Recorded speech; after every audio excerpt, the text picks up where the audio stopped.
안녕하세요. 이사해요. 이삿짐센터 대표 장동현입니다. 제가 오늘 말씀드릴 주제는 월세방 구하기, 그 다음에 월세방을 구할 때 어떤 것들을 체크해야 되는지 그 점에서 제가 한번 말씀을 드릴게요. 물론 뭐 계약서를 어떻게 써야 되고 계약 부분은 어떻게 해야 되고 그런 부분에 대해서는 제가 다소 전문가는 아니고, 근데 이제 원룸 사회생활을 시작하면서 뭐 1.5룸 이런 것들을 구할 때 어떤 것들을 살펴봐야 되는지 제가 말씀드릴게요. 우선은 가장 간과를 하고, 그리고 그렇기 때문에 돈을 낭비하게 되는 그런 부분을 먼저 말씀드릴게요. 그게 뭐냐면 오피스텔, 빌라, 아파트, 제일 먼저 어디에 살고 그 다음에 이사를 가게 되면 어디에 살아야 될까요? 그 부분에 대해서는 생각을 안 하시는 것 같아요. 그러나 실제로 이것 때문에 많은 낭비를 하게 돼요. 그게 뭐냐면 어디에서 사시다가 어디로 이사 가셔도 상관이 없어요. 그런데 뭐냐면 풀옵션인 곳에서 시작을 해서 무옵션 있는 곳으로 이사를 가시게 되면, 풀옵션은 내가 가구 가전을 사지 않아도 되잖아요. 그쵸? 그러면 거기서 내 생활 하는데 필요한 것들만 가지고 살다가 무옵션으로 가게 되면 거기서 내가 가구와 가전을 장만하면 되잖아요. 그리고 그 다음 이사 갈 때는 뭐 그때쯤 되면 결혼을 하시지 않겠어요? 그러면 이제 뭐 쓸 만큼 쓰셨고 버릴 건 버리고 필요한 것만 가지고 신혼집으로 들어가시면 돼요. 그런데 반대로 내가 무옵션 아무것도 없는 집에서 사시게 돼서 가구도 사고 가전도 사고 다 사셨어요. 근데 살다 보니까 불편한 점이 있어서 오피스텔로 가시게 된단 말이에요. 그러면 오피스텔에는 냉장고도 있고 세탁기도 있어요. 근데 내가 빌라에서 살 때 냉장고도 있었고 세탁기도 있었어요. 그럼 오피스텔로 이사 가게 되면 냉장고도 두 개가 되고 세탁기도 두 개가 되고, 그거를 버리게 갖고 와서 다 가지고 살자니 그 좁은 원룸 오피스텔에 내가 활동할 공간이 너무 협소해지죠. 그렇다고 이걸 팔자니 중고로 팔아도 돈도 얼마 못 받고 제값도 못 받고 아깝고요. 그래서 실제로 중고 사이트에 매물이 나오는 것들을 보면 내가 실증 나서 오래 써서 그렇게 내놓는 물건은 얼마 되지 않고요. 우리 집 인테리어를 좀 바꿔보자 했을 때 나오는 매물과 실제로 이런 케이스, 내가 오피스텔로 이사를 가게 되면서 불필요해진 가전, 가구, 그런 매물들이 나오는 거예요. 그래서 중고 사이트에 나오는 모든 물품들은, 모든 물품은 아니지만 일정 물품들은 싸고 좋은 게 많아요. 그게 왜 그러냐면 내가 살아야 되는 집 그 순서를 잘 못 맞춰서 그런 돈을 낭비하시게 되는 거예요. 그래서 이런 부분 정말 모르시거든요. 그런 부분들을 내가 지금 당장 살아야 되는 집만 확인하지 마시고 그 다음에는 어떤 집에 살아야지, 그 다음에는 어떤 집에 살아야지, 그래서 그거에 맞춰서 가구 가전을 마련하시는 게 좋습니다. 이거 정말 몰라요. 한 번쯤 생각해 보실 가치가 있습니다. 자, 그리고 두 번째, 그렇죠, 제일 중요한 거죠. 이거에 따라서 그냥 내가 살 집을 정하게 되죠. 이게 뭐냐면 집세, 보증금이 얼마고 월세는 얼마인가, 그리고 내가 가지고 있는 재정 능력은 어느 정도가 되는 거야. 그거에 맞춰서 집을 구하시게 되죠. 그래서 뭐 요즘 뭐 저축을 많이 할 수 있으면 좋지만 뭐 월급은 작고 물가는 비싸다 보니까 저축을 많이 못 하시죠. 그래도 일정 부분은 내가 세이브를 해 놓을 수 있는, 저장을 해 놓을 수 있는 그 정도 집의 공간을 내가 선택하시는 게 좋을 것 같아요. 자, 그리고 세 번째, 관리비. 매달 나가는 거는 월세만 나가는 게 아니라 관리비도 나가죠. 그래서 내가 관리비를 3만 원을 내든 5만 원을 내든 10만 원을 내든 그 관리비의 포함 내역이 뭐가 포함되어 있는지 확인해 보시는 게 좋아요. 그래서 뭐 빌라에 사신다면 뭐 관리비가 좀 저렴하죠. 저렴하더라도 계단 청소가 포함이 되어 있는지, 전기세는 포함되어 있는지, 그런 것들을 확인해 보시는 게 좋겠죠.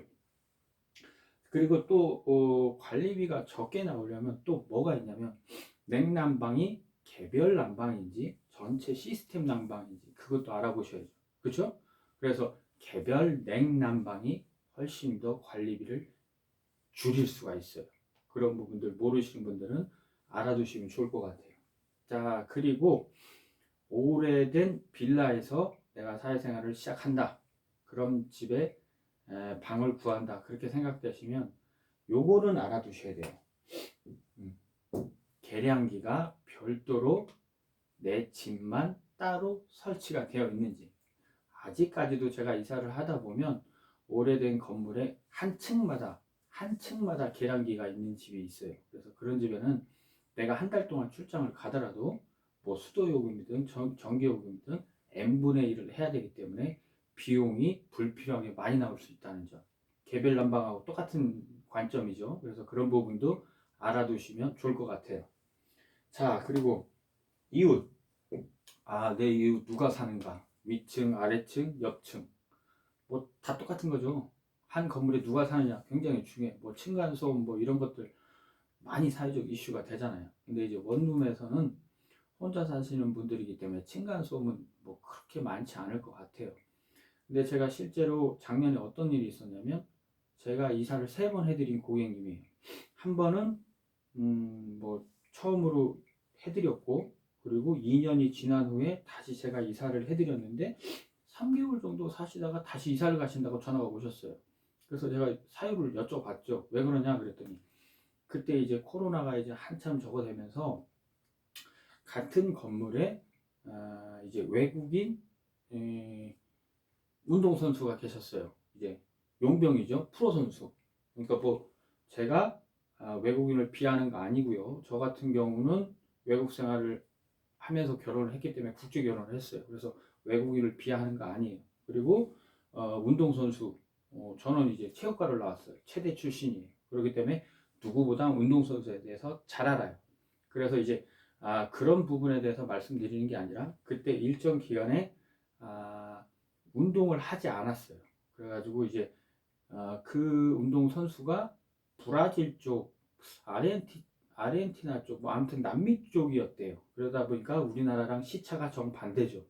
그러니까 이제 운동도 안 하고 하니까 잠을 늦게 자도 되니까 이제 밤마다 뭐 영상 통화를 하든가 뭐 게임을 하든가 하면서 Hey man, hey man 계속 그런 거예요. 새벽마다.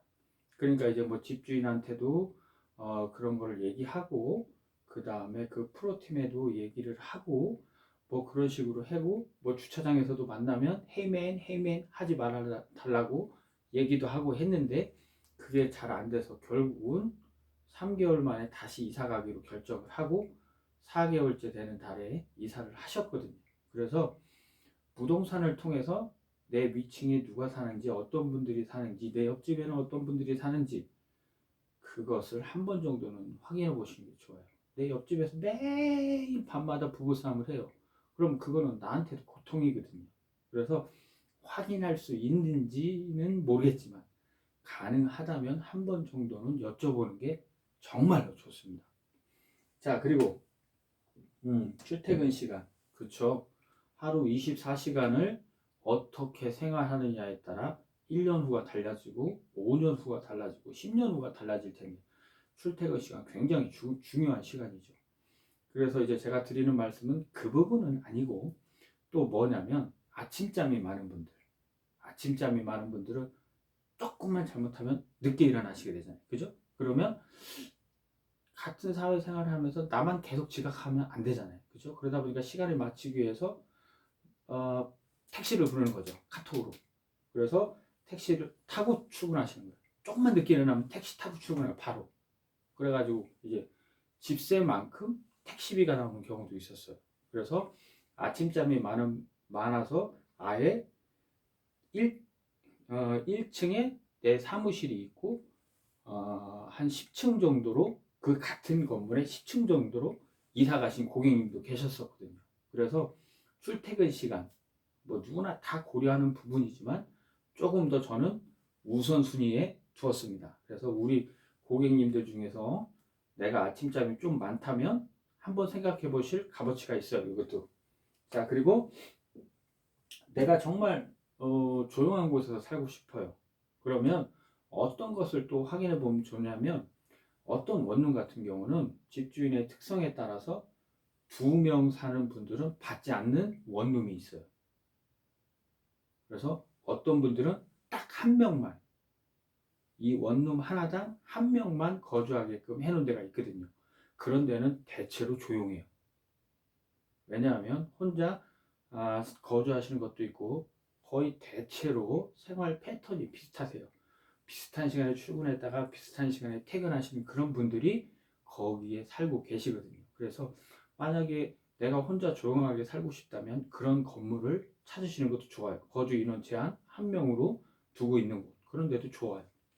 특히 여성분들 좋습니다.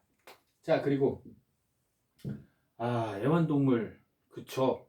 우리나라 분들도 싱글족들이 많아서 애완, 반려견, 반려묘 많이 기르세요. 그래서 이제 어떤 건물에 가면 1층부터 5층까지 다 반려견, 반려묘를 기르는 기르는 건물이 있어요.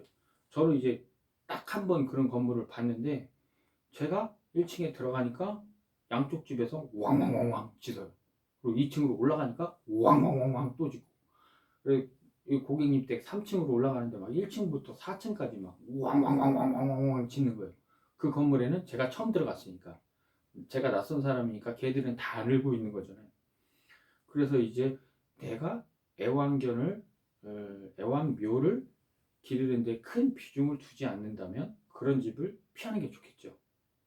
그쵸? 왜 그러냐면 모든 사람이 왔다 갔다 할 때마다 소음이 발생하잖아요. 그죠? 반면에 나는 그런 소리가 너무 좋다. 나는 강아지 기르는 게 너무 좋다. 나는 고양이 기르는 게 너무 좋다. 그런 분들은 그 건물이 해피하우스가 되실 수 있잖아요. 그쵸?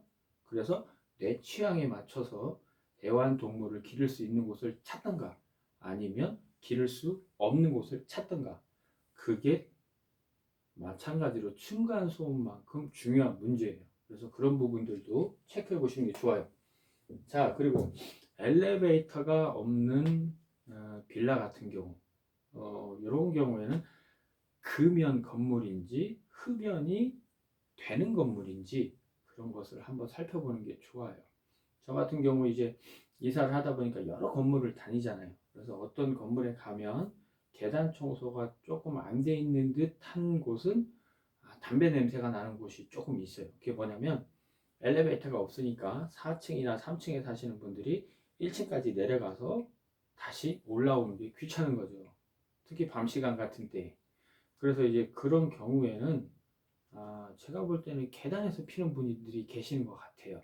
그래서 이제 그런 경우에는 내가 집을 되도록 보러 발품을 팔고 가보셔야 돼요. 그래서 내가 비흡연자라면 아마 냄새를 바로 확인하실 수 있을 거예요. 그래서 되도록 내가 흡연을 하지 않는다면 금연 건물을 선택하시는 게 좋겠죠. 자, 그리고 입주 전 인테리어. 이건 뭐 거창한 건 아니고요. 인테리어에서 거창한 건 아니고 뭐냐면 벽지와 장판 한번 살펴보는 게 좋겠죠. 내가 거기에 살 건데 새로 벽지도 해주고 장판도 새로 해주는 집이라면 굳이 체크를 하지 않아도 되죠. 근데 이제 잠깐 살다가 빠진 집이라면 거기에 내가 들어가야 된다면 집주인이 벽지와 장판을 새로 해주지 않잖아요. 그래서 벽지 상태, 장판 상태 한번 확인해 보는 게 좋고요. 또 가장 꼭 확인해 봐야 되는 거는 어디냐면 창틀. 창틀은 꼭 확인해 보셔야 돼요. 왜 그러냐면 외벽과 내벽 사이의 온도가 제일 작은 곳이에요. 그래서 밖이 추우면 창틀도 추워요. 벽은 그래도 한 15cm 정도 시멘트가 막고 있잖아요. 그래서 만약에 그 집에 곰팡이가 나거나 결로가 나는 집이라면 가장 먼저 살펴봐야 되는 곳은 창틀이에요. 그래서 창틀에 벽지가 제대로 붙어 있는지, 창틀 쪽 벽지에 얼룩이 있는지 그걸 확인해 보시는 게 좋아요. 그러면 내가 사는 도중에 만약에 내가 와서 살펴봤는데 얼룩이 좀 있고 벽지가 좀 떨어지려고 한다. 그럼 그건 내가 살 때 벽지가 떨어지게 되고 곰팡이가 더 많아지게 되는 거예요. 그런 집은 결로가 있는 거예요. 그래서 확인해 보시는 게 좋아요. 그리고 빈집을 지금 비어있는 집을 가서 내가 보게 된다면 안방 위치한 주로 가구를 놓는 위치는 정해져 있거든요. 그쵸? 그래서 그런 쪽 벽 아래쪽을 꼼꼼하게 살펴보시는 게 좋고요. 왜냐하면 내가 이사 가면 똑같이 가구를 그 자리에 놓거든요. 그래서 그런 쪽에 곰팡이가 있는지 없는지 확인해 보시는 게 좋습니다. 자, 그리고 여자분들 같은 경우는 꼭 확인해 보셔야 되는 거예요. 왜 그러냐면 여자분들 같은 경우는 대체로 창에 커튼을 치고 사시죠. 커튼을 치고 살면서 그래도 여름에는 창문은 열어놔야 되잖아요. 그죠? 그러면 어떻게 돼요? 모기하고 날파리들이 들어올 수 있잖아요. 그래서 방충망이 있어야 돼요. 여름에는 방충망이 있어야 되고, 그리고 방충망에 구멍이 있는지 없는지, 내가 수리를 해야 되는지, 집주인이 수리를 해주는지, 그런 것들 체크해 보시면 좋고, 그 다음에 내가 살려고 하는 집이 1층이나 2층일 때 방범창, 그쵸? 요즘 좀 무서운 세상이잖아요. 그래서 안전을 위해서는 특히 여성분들이라면 방범창은 꼭 있으셔야 돼요. 그리고 방범창이 어디가 깨졌거나 흔들리거나 하면 그런 부분은 바로 집주인한테 얘기하고 계약 전에, 그리고 수리를 받아서 내가 입주하시는 게 좋습니다. 자, 그리고 제가 앞부분에서 말씀드렸어요. 뭐냐면 옵션, 냉장고와 세탁기가 이 집에 있냐 없냐. 왜냐하면 내가 있다면 냉장고하고 세탁기는 그 집에 옵션으로 없어도 되거든요. 그쵸? 그럼 내가 냉장고 2개, 세탁기 2개를 쓸 이유는 없잖아요. 차라리 그 공간에 다른 것을 놓거나 아니면 차라리 그것을 빼고 월세를 낮추는 게 낫죠. 그쵸? 그래서 내가 가지고 있는 가구와 가전이 무엇이 있고 그 집에는 옵션이 뭐가 있는지 그런 부분도 한번 검토를 하셔서 월세를 낮추거나 아니면 평수를 1평이라도 넓히거나 아니면 내가 원하는 그 무언가를 옵션으로 집어넣어서 좋은 환경에서 사실 수 있도록 검토해 보시는 게 좋겠죠. 자, 그리고 저는 개인적으로 이거였어요. 저는 혼자 살 때 오피스텔에 살았는데 1층에 무조건 편의점 있는 곳만 이사 갔어요. 왜냐면 그게 정말로 저는 편하더라고요. 왜냐면 저 같은 경우는 뭐 음식을 혼자 살 때 막 여러 가지를 막 해먹는 스타일이 아니었거든요. 그러니까 이제 뭐 밤에 배고프면 냉동식품이라도 하나 사 먹어야 되니까 1층에 편의점이 있으면 저는 굉장히 편하더라고요. 그럼 뭐 엘리베이터 타고 내려가서 뭐 간단히 가서 뭐 사와서 먹을 수 있잖아요. 근데 다 오피스텔에 살 수는 없잖아요. 그러니까 멀지 않은 거리에 20평 이상의 마트 하나 정도는 있으면 좋을 것 같아요. 저 같은 성격의 남자분들한테는 굉장히 편할 것 같아요. 왜냐하면 음식을 미리미리 막 재워두고 요리를 하지 않는 분들은 마트가 가까이 있는 게 좋습니다. 자, 그리고 뭐 1층 현관 출입문 CCTV, 그쵸? 여자분들 같은 경우에는 보안이 그래도 좀 더 잘 되어진 곳에 사시는 게 좋겠죠. 그래서 되도록 1층 현관에 비번이 있거나 키카드는 되어진 곳을 추천드려요. 그런 곳이 좀 더 안전하겠죠. 그리고 뭐 CCTV가 있으면 더욱 좋겠고요. 주차장, 그 다음에 1층 현관, 뭐 복도 정도, 요 정도 CCTV가 있다면 조금 더 안전하겠죠. 그래서 여성분들이라면 그런 집에 사시는 게 더 좋을 것 같아요. 자, 그래서 제가 오늘 월세방 구할 때, 원룸 구할 때, 그리고 내가 다음에 이사 갈 집을 대비해서 어떤 집을 골라야 되는지 등 도움이 되실 만한 내용들을 말씀드렸어요. 그래서 제 영상을 보시고 좀 도움이 되셨으면 좋겠습니다. 그리고 다음 영상에서는 조금 더 좋은 내용으로 인사드릴게요. 감사합니다.